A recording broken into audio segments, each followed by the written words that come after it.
आज के electro homeopathic video में आप सभी का स्वागत है। आशा है आप सभी स्वस्थ और प्रसन्न होंगे। आज के वीडियो में हम मूत्रवाहक संस्थान के लिए इलेक्ट्रो होम्योपैथिक दवा की चर्चा करेंगे।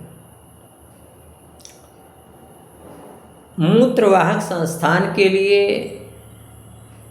इलेक्ट्रो होम्योपैथी में स्क्रोफोलोसो श्रेणी की दो दवाएं हैं। पहली है S2 और दूसरी है S6। इसी तरीके से कैंसरोसो श्रेणी की दो औषधियां हैं, C2 और C6। आप जानते हैं कि कैंसरोसो श्रेणी की औषधियों की ज़रूरत तब आती है जब टिश्यू डिसइंटीग्रेशन शुरू हो जाए। जैसे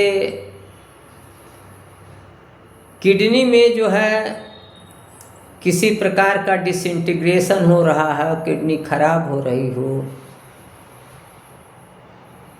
सेल्स किडनी के डैमेज हो रहे हैं, यूरिनरी ब्लैडर के सेल्स डैमेज हो रहे हों, कहीं से जो है पस आ रही हो, तो ऐसी स्थितियों में आप कैंसरोसो C2 या C6 का इस्तेमाल करेंगे।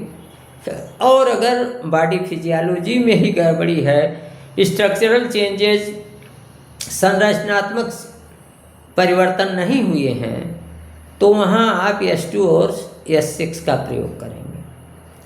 अब प्रश्न उठता है कि जो आपका यूरिनरी सिस्टम है, मूत्रवाहक संस्थान है, जिसमें मुख्य रूप से किडनीज हैं, गुर्दे हैं दोनों, यूरेटर हैं और उसके साथ ही साथ जो है यूरिनरी ब्लैडर है, मूत्राशय, ये मुख्य आर्गन्स हैं।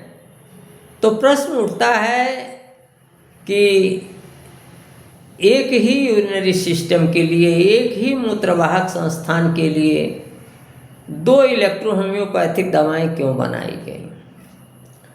तो यहाँ जो S2 है, इसका यद्यपि पूरे मूत्रवाहक संस्थान पर पूरे यूरिनरी सिस्टम पर इसका इफेक्ट है, लेकिन इसका प्रथम प्रभाव जो है यूरिनरी ब्लैडर पर है, मूत्राशय पर है। इसी प्रकार जो S6 है, उसका भी मूत्रवाहक संस्थान हो एज ए होल प्रभाव है, लेकिन उसका मुख्य प्रभाव जो है वो किडनीज पर है, गुर्दों पर है। तो जहाँ कहीं मूत्राशय की फिजियोलॉजी गड़बड़ है, तो वहाँ जो है आप S2 का प्रयोग करेंगे, और जहाँ गुर्दे की फिजियोलॉजी गड़बड़ है वहाँ S6 का प्रयोग करेंगे। तो इस तरीके से ये दो तरीके की औषधियाँ बनाई गई स्क्रोफोलोसो श्रेणी में। मूत्रवाहक संस्थान के लिए दो औषधियाँ हैं, जिनमें S2 का प्राइमरी एक्शन यूरिनरी ब्लैडर पर, मूत्राशय पर है, तब अन्य अंगों पर, तब किडनी पर है। वहीं गुर्दे पर, किडनी पर प्रथम प्रभाव है S6 का, स्क्रोफोलोसो नंबर 6 का, और उसके बाद तब अन्य भागों पर उसका प्रभाव है। तो इस तरीके से ये इलेक्ट्रो होम्योपैथी में यूरिनरी सिस्टम के लिए जो है आपकी कुल 4 औषधियाँ हैं स्क्रोफोलोसो श्रेणी में, S2 और S6, स्क्रोफोलोसो नंबर 2 एंड स्क्रोफोलोसो नंबर 6, और कैंसरोसो श्रेणी में कैंसरोसो नंबर 2 एंड कैंसरोसो नंबर 3, कैंसरोसो नंबर 2 एंड कैंसरोसो नंबर नॉट 3, कैंसरोसो नंबर 6। तो इस तरीके से ये जो कैंसरोसो नंबर 2 और 6 हैं, ये जब यूरिनरी सिस्टम में कहीं टिश्यू डिसइंटीग्रेशन इन्वॉल्व होती है, जब ऊतकों का विनाश होता है, जब ऊतकों का क्षय होता है, तो हाँ आप कैंसरोसो श्रेणी की औषधियों को याद करेंगे। और जब फिजियोलॉजिकल कार्य संबंधी, फिजियोलॉजी संबंधी शारीरिक की जब ये गड़बड़ी होती है, तो वहाँ जो है आप स्क्रोफलोसोज नंबर 2 और स्क्रोफलोसोज नंबर 6 का प्रयोग करेंगे। और इस तरीके से आपने देखा कि यूरिनरी सिस्टम के लिए स्क्रोफलोसोज श्रेणी में 2 औषधियाँ, स्क्रोफलोसोज नंबर 2 और 6, और कैंसरोसस श्रेणी में 2 औषधियाँ, कैंसरोसन नंबर 2 और कैंसरोसन नंबर 6।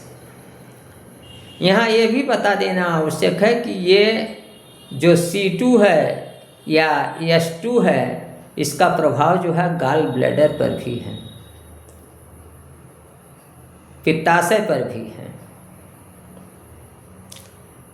तो इस तरीके से आपने देखा कि इलेक्ट्रोहोम्योपैथी में मूत्रवाहक संस्थान के लिए स्क्रोफलोसोज श्रेणी की 2 औषधियाँ S2 और S6 हैं, और इनका आप अपने रोगी के अनुसार इनका उपयोग कर सकते हैं, इनसे चिकित्सा कर सकते हैं। यदि आप इलेक्ट्रोहोम्योपैथिक प्रेमी हैं और आपने अभी तक हमारा यूट्यूब चैनल डॉक्टर प्रेम नारायण सब्सक्राइब नहीं किया है तो आज ही सब्सक्राइब करें, ताकि नई नई अपडेट, नई नई जानकारी आपको मिलती रहे। हमारे यूट्यूब चैनल डॉक्टर प्रेम नारायण पर इलेक्ट्रोहोम्योपैथी से संबंधित ढेर सारी जानकारी उपलब्ध है। आप हमारे चैनल को विजिट करके लाभ उठाएं और अपना सुझाव सलाह प्रदान करें। इलेक्ट्रोहोम्योपैथी के प्रति अपना प्रेम बनाए रखें। आज की वीडियो में इतना ही, अगली वीडियो में फिर मिलूँगा। नमस्कार, मैं डॉक्टर प्रेम नारायण।